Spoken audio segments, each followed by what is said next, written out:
క్రీస్తునాథుని యందు మికిలి ప్రియమైన సహోదరి సహోదరులారా, జీవస్వరం అనుదిన దైవవాక్య సందేశంలోనికి మీకందరికీ స్వాగతం. యోహాను సువార్త 16వ అధ్యాయము 33వ వాక్యం. మీరు నా యందు శాంతిని పొందుటకు మీతో ఈ విషయములు చెప్పుచున్నాను. శాంతి సమాధానముతో ఒక వ్యక్తి ఈ లోకములో జీవించాలంటే దానికి తగిన ఒక సలహా ప్రభు ఇస్తున్నారు. వాక్యం సెలవుస్తుంది. ప్రభు అంటున్నారు, లోకమున మీరు కష్టముల పాలగదురు, కానీ ధైర్యము వహింపుడు, నేను లోకమును జయించితిని. యేసు ప్రభువు ఈ లోకముపై తన విజయాన్ని సాధించారు. ఆయన ఏ విధముగా ఈ లోకముపై తన విజయాన్ని సాధించారు?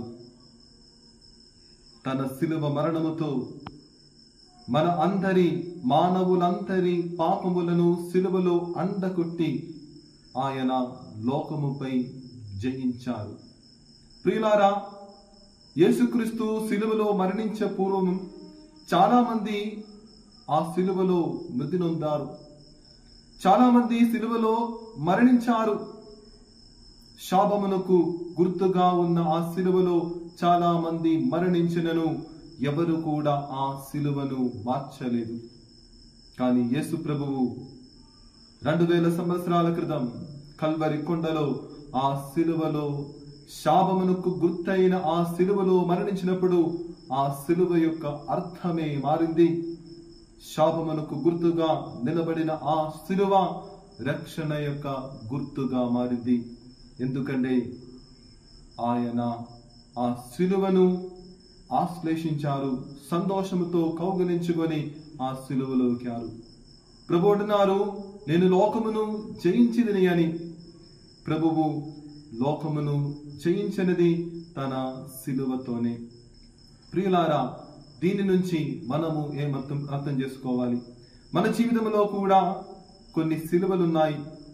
మన బాధలు, దుఃఖములు, దురితములు, సమస్యలు ఇదంతా శిలువనే. కానీ ఈ శిలువను మనం యేసు ప్రభునిలాగా సంతోషముతో ఆలింగనం చేసినప్పుడు, లేదా మన త్యాగాలను, మన కష్టాలను ఆ శిలువతో పాటు ఒక్కటిగా చేర్చి మనం జీవించినప్పుడు ఆ శిలువ అనేది రక్షణదాయకగా మారుతుంది. ఆ యొక్క రక్షణదాయకమైన శిలువ మనకు నిజమైన శాంతి సమాధానము ఇస్తుంది. కాబట్టి ప్రియులారా, యేసు ప్రభువు ఏ విధముగా ఆ శిలువను ప్రేమించారో, తన బాధను కౌగిలించుకొని తండ్రి దేవునికి ఒక బలిగా అర్పించారో, మన జీవితంలో కూడా ఇటువంటి యేసు ప్రభునిలాగా జీవించుటకు మనం ప్రయత్నిస్తాం. దేవుడు మనలందరినీ నిండుగా దీవించునుగాక. ఆమేన్.